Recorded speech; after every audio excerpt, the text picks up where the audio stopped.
and welcome to the Ladylike podcast. I'm Julie Terry. And I'm Delaney Cruz.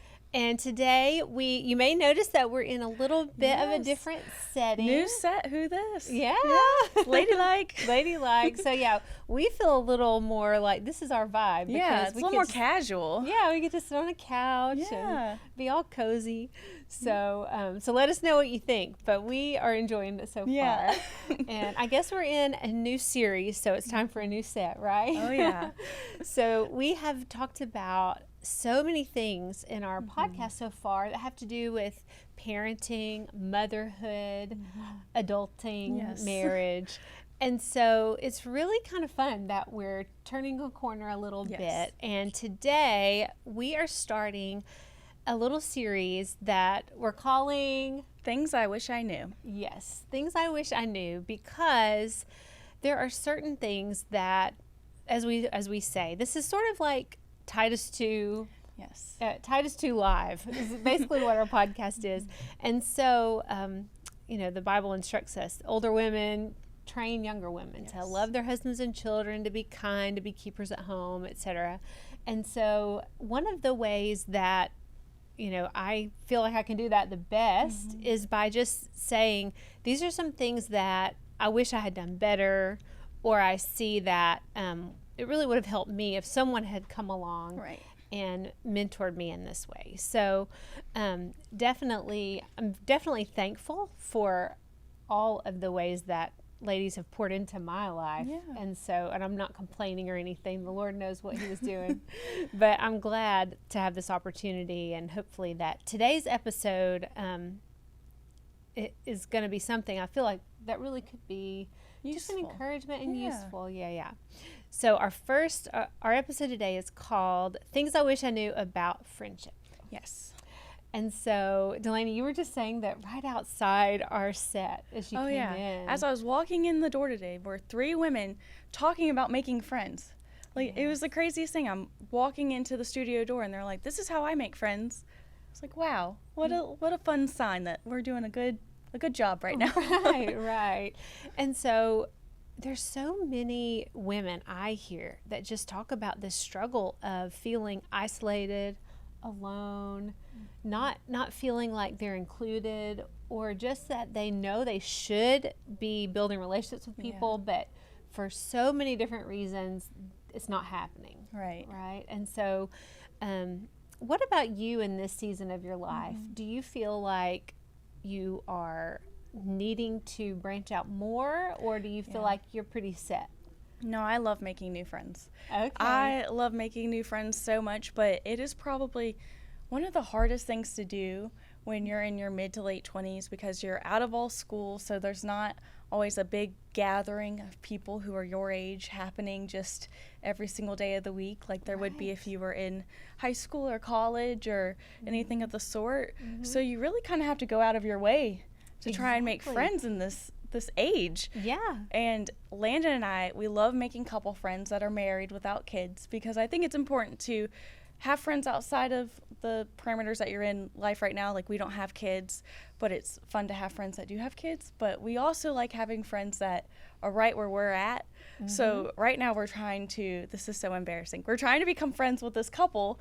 And we hung out with them one time, had dinner, and we're like, can we start calling them our besties? Like, at what point can we start saying, like, we're your new best friends? So there's always that awkward stage of like, I think it went really well. You think they think it went really well? It feels like we're dating and like having to follow the rules of dating, because me and Lana will sit on the couch and be like, okay, what should we text them?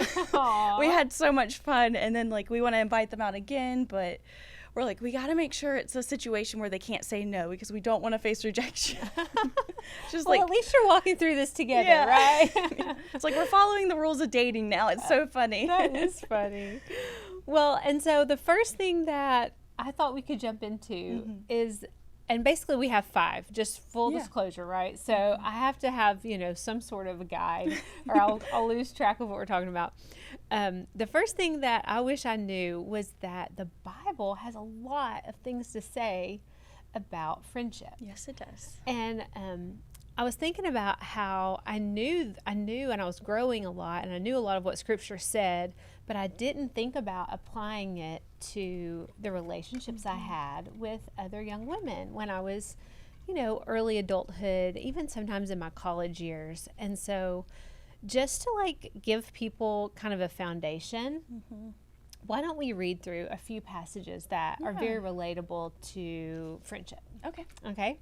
All right. So the first one is just the character quality of kindness. Ephesians 4:32 says, "Be kind to one another, tender-hearted, forgiving one another as God in Christ forgave you." So in every relationship, there's going to be times where we're going to need to forgive each other. Right. We're going to need to overlook. And even the whole thing about being tender-hearted, people go through hard things, and girls, young ladies get their heart broken, or they go through various kinds of loss, and it's really important for ladies, as far as being a good friend, to intentionally be kind to those that you hear about that are going through hard things. Right. I think it's easy as a friend too to give tough love in a moment, but it's hard to give that tough love in a kind, tender-hearted tone, because there are times when your friend needs to hear something and you got to be a little stern with them. But there's definitely nice ways to go about saying it too. Yeah, no, that's a really good point, is that being kind doesn't always mean telling someone what they want to hear. Sometimes you need to be honest, but you can do that in a way that is tender and kind and shows compassion. And that also goes into one of my favorite verses about friendship. It is Romans 12:15. "Rejoice with those who rejoice and weep with those who weep." Oh, I love that. Yes. And so, as we were joking about this summer going on vacation, and when we hear like, "Oh, I don't get to go on vacation, someone else is going on vacation," it's no fair. Sometimes it's hard to rejoice when other people are rejoicing. I always say my biggest sin is when other people go on vacation. I'm like, please rain, please rain, please rain. Because I'm not on vacation right now. Oh, I know. It's just jealousy. Well, and so it is just easy for girls to be kind of catty and jealous. I mean, it's just one of those things that we can struggle with maybe a little bit more than the guys. Man, sometimes we have to pray about it, but we really need people in our corner that can celebrate, that can high five with us when we have a win. Oh, yeah. That are really, really supportive and happy for us when something good happens, And also who don't take a step back when they see that we're really hurting. Instead, they actually lean in, and so sometimes we all have different spiritual gifts. So I know there are certain things that I find more easy, than others when it comes to just relating with someone who's gone through really hard things. And I see some people that have that strong gift of mercy, and they are just so good at it, and I'm like, how do they always know the perfect thing to say, you know? But sometimes even just being there, even just bringing something very simple like cards, a card or flowers or food, can just be such a ministry to someone who's hurting, Yeah, I love that. I love having compassionate friends. It's important that when something goes good in your life, that they're there celebrating with you, and they don't see you get promoted in a job and think like, man, I wish I got that promotion, but they're sitting there like, congratulations, you earned that, like you deserve that. So it's very important to have friends that cheer for you, but also, like the verse says, like if they're going through something that's really hard, that they also weep with you and cry with you, but also can put that hand on your back and say, it's going to be okay, we're going to move forward, and they push you forward as well. Right. What about Proverbs 27:17? It says, "Iron sharpens iron, and one man sharpens another." And another one that goes along with this is Hebrews 10:24-25. "Let us consider how to stir up one another to love and good works, not neglecting to meet together as a habit of some, but encouraging one another, and all the more as you see the day drawing near. Basically, I just put all that under sharpening. So it's important to have friends who sharpen your walk with Christ. Right. And who, when you hang around them, you're better. You're more focused on Him. You're more loving and kind, or whatever it is that, you know, God's doing in your life. You can sense like, wow, they're growing in this too, or they want this for me. Yeah. You know? I love that. I think one of the first Bible stories that ever really stuck in my head growing up were the 4 friends that were carrying their paralyzed friend to the feet of Jesus, realized that the crowd was too thick and that they couldn't get through the door, so they climbed onto the roof. And I remember hearing this in youth group, and I was like, I couldn't picture it in my head until I watched the TV show The Chosen years later, and I actually got to see it happen. I was like, what do you mean they climbed onto the roof? And they took off the roof and lowered him into before him, and I was like, I can't picture that happening. So when I finally got to see it, I understood more of the situation. Right. And it was the friend's faith that carried the paralyzed man in there. It wasn't the paralyzed man's faith. He couldn't get up and walk in there on his own. It was their faith. Yes. So when they finally got him before Jesus, Jesus healed them and said it was for their faith. Yes. He didn't say it was for the man's faith that they had placed down in front of him. It was for the 4 friends that did that for him. So I think it's important. So you need friends like that. To have friends like that who can carry you with their faith when you're not at a point where you can carry yourself forward sometimes. Yes, that's amazing. And I think about too how Mary and Elizabeth were, going through something that was very unusual. They were both expecting babies with very unusual circumstances. And even though they were not the same age, but they were just drawn to each other because they could understand. And so common interest is another thing that is really a special unifying point of friendship.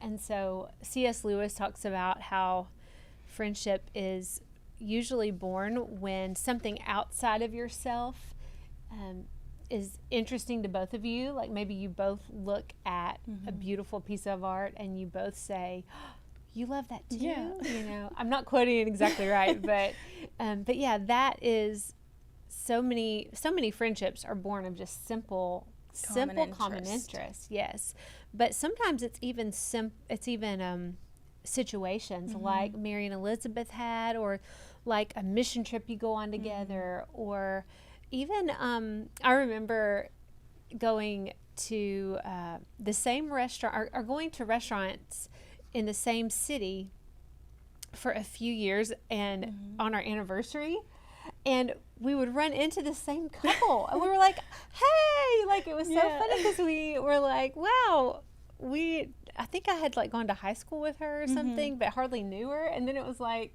we have the same anniversary, and it's so fun, And later I was like, oh, I wish that we had really taken advantage of that, because they probably would have been really good friends. But here's the other one, Galatians 6:2, bear one another's burdens and so fulfill the law of Christ. So, there's a lot of verses about being loving, being selfless. Yes. Don't look out for just your own interest, but also the interest of others. And probably as an adult, that's the hardest thing. That's the biggest inhibitor of friendship, is your interests are so vast, or what you're responsible for is so vast that it's hard to look out for someone else, right? Outside of your immediate responsibility, right? And so, and the more children you have, and all of that, that seems to grow, at least in certain seasons of life. I remember when I first moved to Florida. So I graduated high school, and then I moved to Florida with my family, and I left all of my friends behind. And that was the biggest reality check, to not have FOMO, fear of missing out. They were all still there. I have a good group of about 5 girls that I hung out with all the time, every day in high school, and then going to cold turkey, not seeing them anymore. I just was like, their lives are going to stop going. Locust Grove, Georgia, that whole town done, frozen in time. Now I go back and there's new buildings everywhere, and I'm like, who let them put in a cookout down the street? I would have really enjoyed that during my time. Aww. But it's just, I had to really put on those selflessness pants and walk the walk instead of talking the talk, and really be more intentional with those friendships and not be so selfish as to think that all of their time hanging out, they'd be talking about how much they missed me. And I really had to be intentional with reaching out and checking in on how they were doing and making sure that I was cultivating that friendship just as much as I wanted them to back to me. Yeah, I hadn't thought about selflessness being about not assuming that they're thinking of you, but also you've got to put in the effort to reach out to them too, you know? So that's a really good point. One thing that got texted back and forth a lot when I think I was 18 when I freshly moved, like we would get into our little catty immature fights and everybody would be like, well, the phone works both ways. You can call me too. I'm like, you know what? You're right.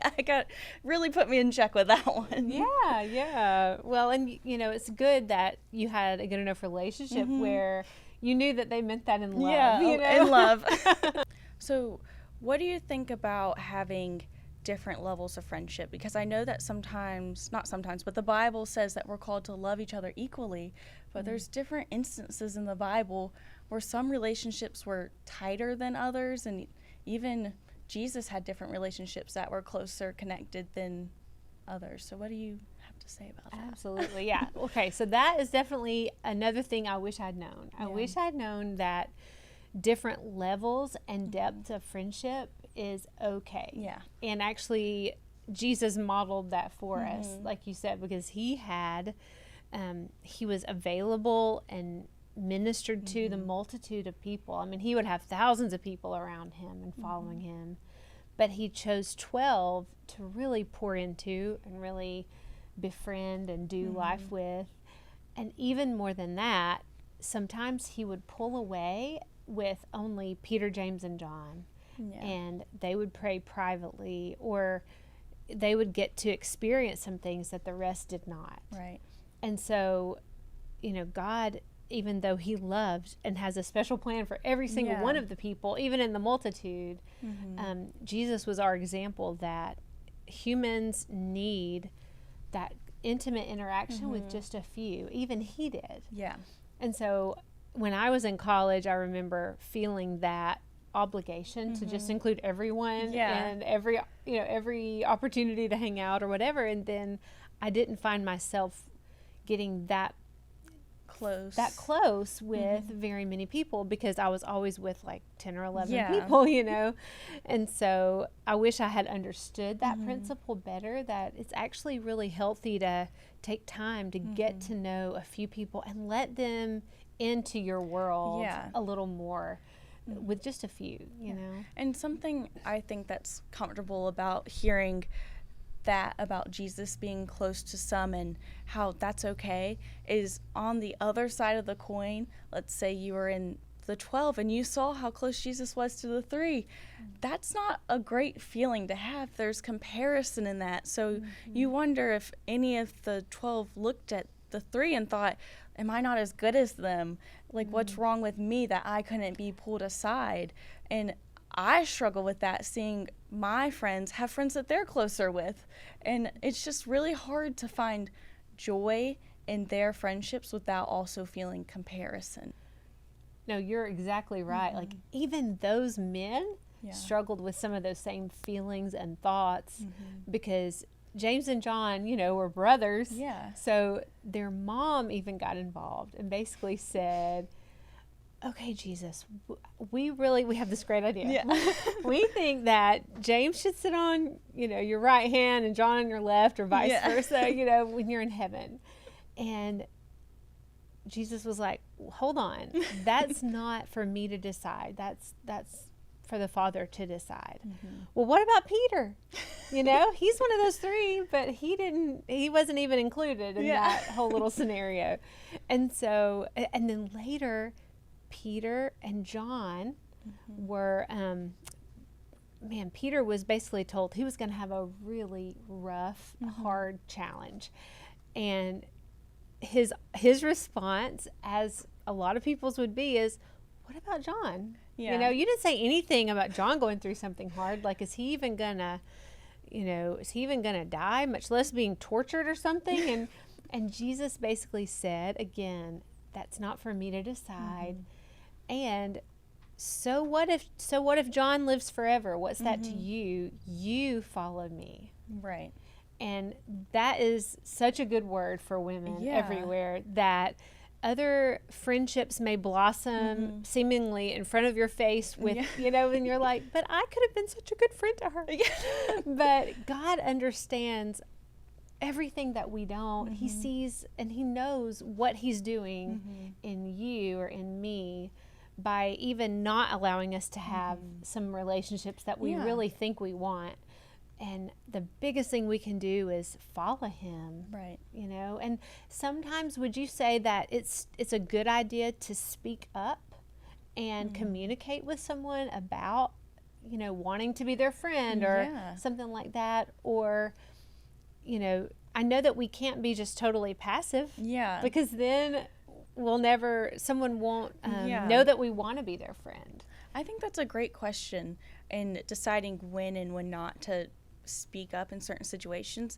I think a lot of the times my philosophy is just let it go, let God, like the cards are gonna fall where they fall. I'm not gonna try to drop them where I want them to fall. Yes. So I really try to let go of a lot of things, try not to take control of situations unless it's something that's really festering inside of me and I know that it needs to be talked through, like a hard conversation. But if it's just something minuscule, like, hey, you're really getting really close to this person that's not me, like I'm gonna let that one roll off my back, like that's okay. Exactly. That sounds like a good rule of thumb. Yeah.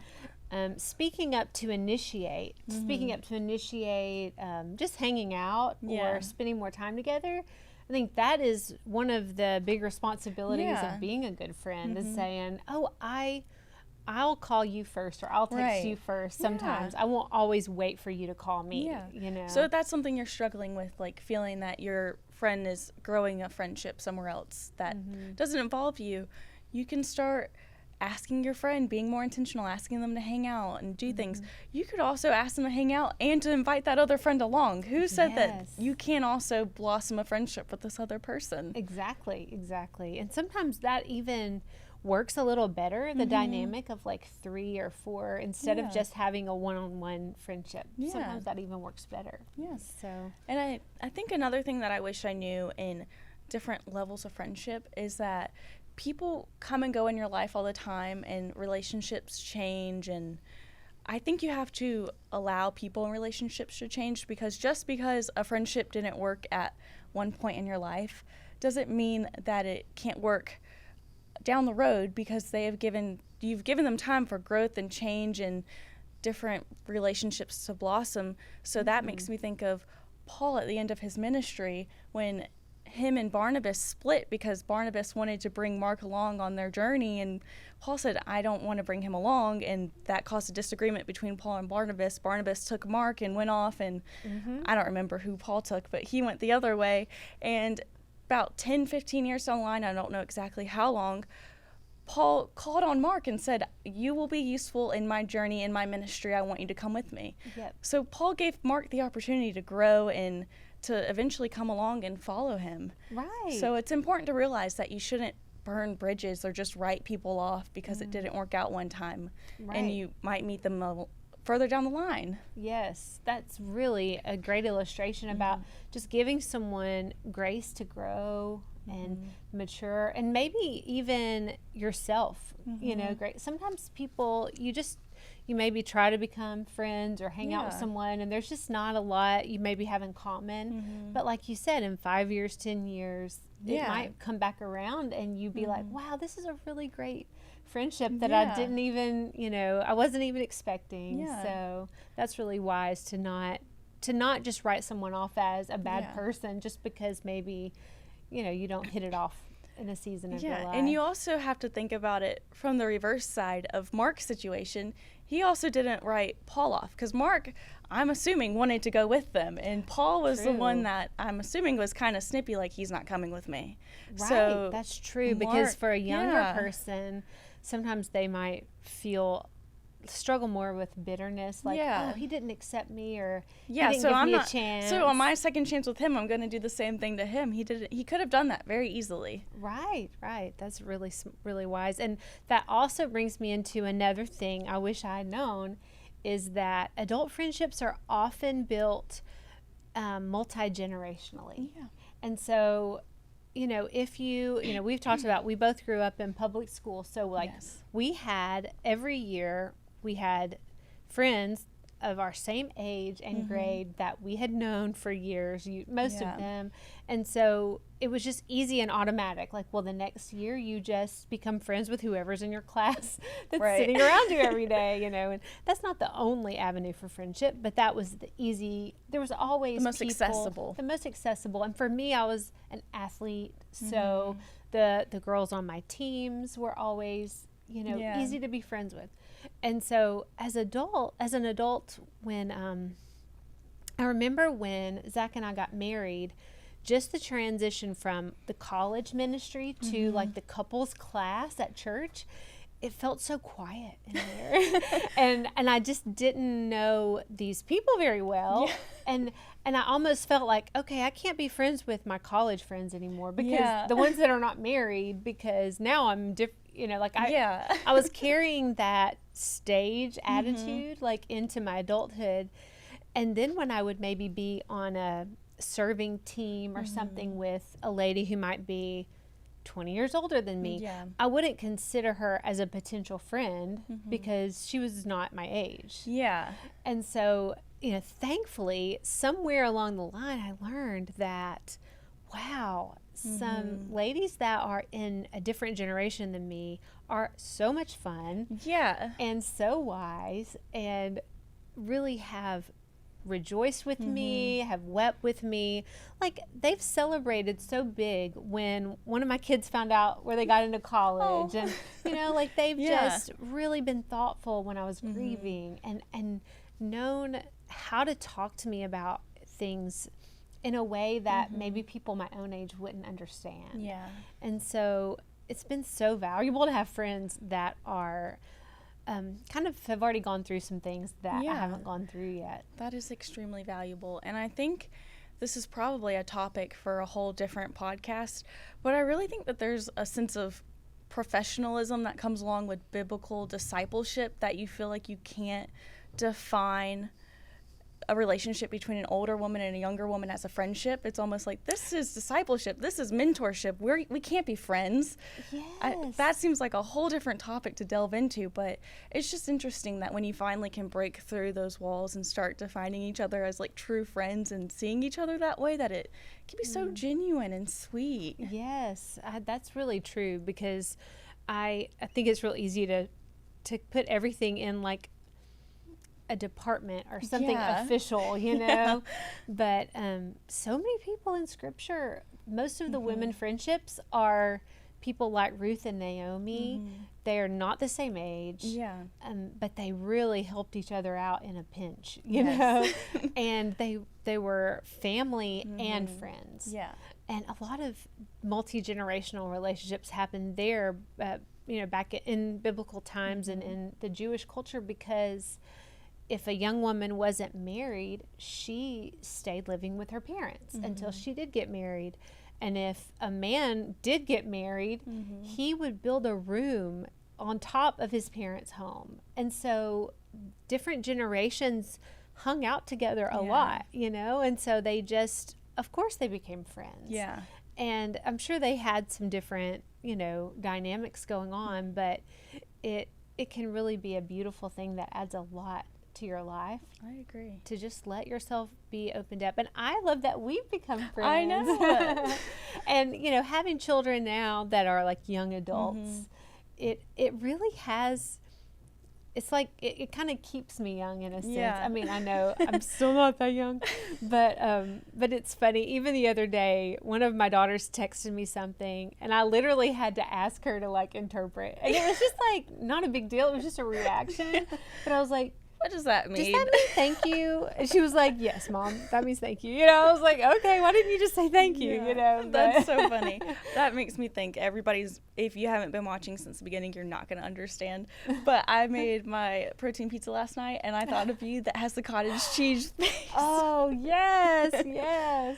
I love me some cottage cheese. Yeah. Put in whatever. So I can I'm trying to get like over 100 grams of protein every day because now I'm, you know, in the older 40s department where I need a lot of protein. But yeah. See, you can even learn from that now, and you'll thank me one day. Yeah, one day I'll be like, I need some cottage cheese. Nobody's going to understand cottage cheese. You have to go back to one of the first few episodes. Okay, so what about just practical ways? How do you make friends?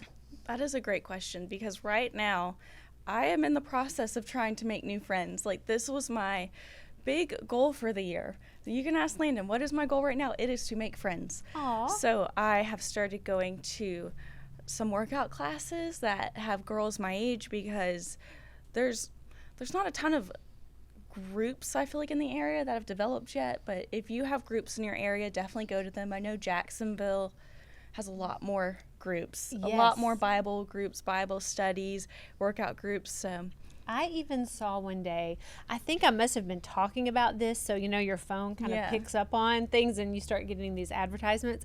I got an advertisement for sewing on the beach. Oh, fun. Jacksonville Beach, and they were like, I don't know how they got these sewing machines to operate on the sand. Yeah, but it was like they were under an awning. Yeah. And they were just all sitting around with their sewing machines. And I was like, okay. I mean, there's a lot of different options if you get out there and look, you know. But I love that women are just relational, and we really long to connect with each other. Yeah. So I think it was pretty creative that someone just said, hey, I like sewing. Why don't I find other people who like it too? And I love that. Jacksonville is always doing something fun. Yes. Always doing something fun, but it's either like right at 5 o'clock and it's a long drive out there. Right.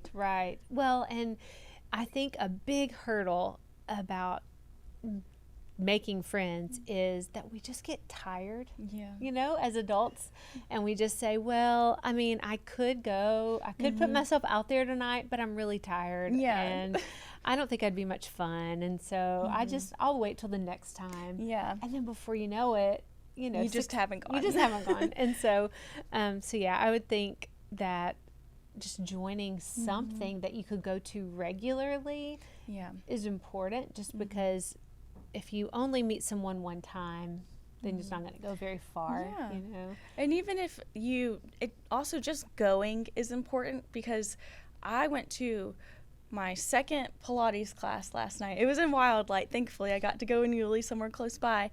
The first time I went, I did meet somebody, so that was really fun. But the second time I went, she didn't show up that time. Not that I asked her to show up and meet me. She just happened to not be there. Right. So I didn't know anybody else there, and I really wasn't in a talking mood. I don't know. I just wanted to get my workout done and go. But then that doesn't mean the next time I go, I can't see one of the people I saw and be like, hey, you were here last week. My name is this. Your name is that. And let's plan to meet here next time. And let's get coffee after. Let's get ice cream. Let's do something. Yes, so even just showing up and having that consistency to see the new faces, become familiar, and then you can work up to having that conversation. Right.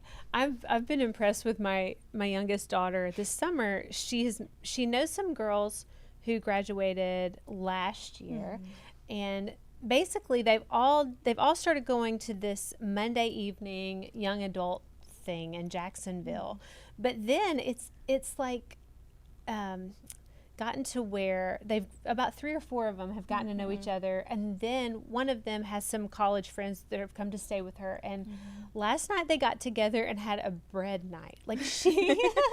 They all made banana bread, and she made blueberry and lemon bread. I want an invite. I know. I was like, carbs and girl time. This is perfect, you know. But I was like, well, yeah, that's so creative. I mean, sometimes you just make up a reason to get together, you know? Bread. Yeah, just make some bread. Ours will be cottage cheese.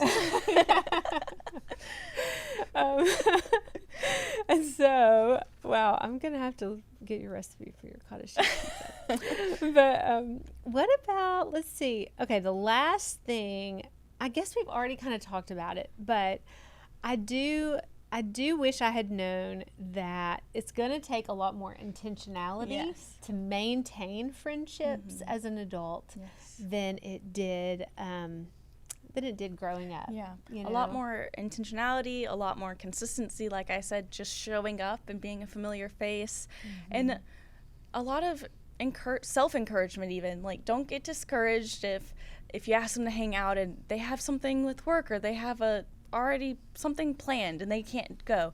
Ask them again. And if they say they can't go again, be like, okay, well, just let me know a time that works. Don't be encouraged that they also have other things going on, because as an adult, we are all so busy. So it's easy to get discouraged when you can't like get a concrete date down, but that doesn't mean you should give up trying. Yeah, that's true, because I really remember that in our 20s, that I felt this I felt like, wow, this is really hard. Yeah. So maybe I really interpreted it like, I don't think she really wants to be my friend. Yeah. And later it was like, well, maybe she just legitimately was out of town, like she said she was, you know, or whatever. And so I would just think, well, if it's a lot of trouble, then that must mean it's just not meant to be. Yeah. And it's like, well, that's just adulthood. Yeah. You know, and when you have children, that just increases and really, you know, when you start becoming friends based on your child's extracurricular, and then they change, you know, it's good to sort of, it's like you might have a really good friendship opportunity there. So it's good to like find a way to still connect with some of those friends so that you can continue that relationship, you know. One of my favorite things about adult friendships is every time it comes down to scheduling a date, this even happened like a month ago with my friend Grace. We tried to schedule a dinner, and the closest date we could get was like a month and a half out. And I was like, all right, I'll see you in August. And we put it on it was back in June, and we put it for July, and we were like, I'll see you in July. And then finally the July date came, and we were both still good to go, and we made it happen a month later. But it was just funny that with your adult schedule, you're like, I think it'll be good in a month. And sometimes don't be offended if that's what your friend says. It's like, well, I can get together in 6 weeks, you know? Because they really, I mean, I know that for our family, that's kind of how we have to do life. Like if it's not on the calendar, it's not happening. It's not happening. Know? And so it's good to like put it down for 3 weeks out or whatever, so we know we're gonna make that happen. Yes.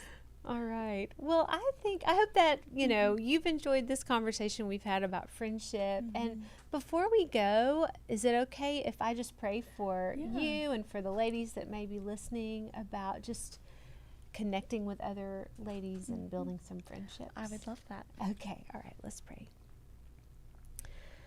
Father, thank you for giving us your word and giving us so many examples of friends and of friendship relationships, and thank you that you've given us a sisterhood as ladies, that when we know you and we can encourage each other, there's just nothing like it. It's so special.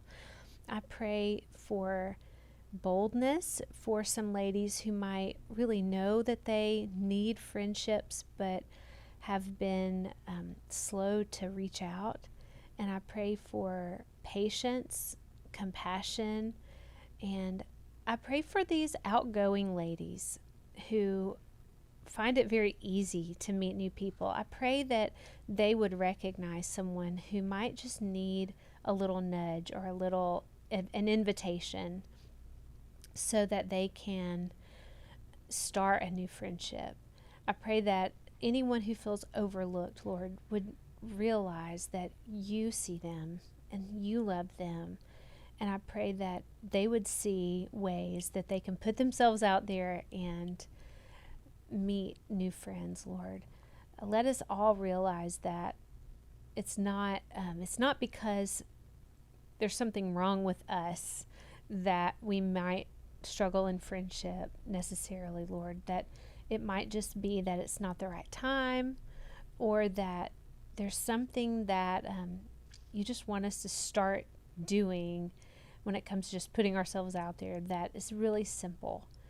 And I pray you guide us and give us your wisdom. In Jesus' name, amen. All right. Well, we hope to see you next time on Ladylike.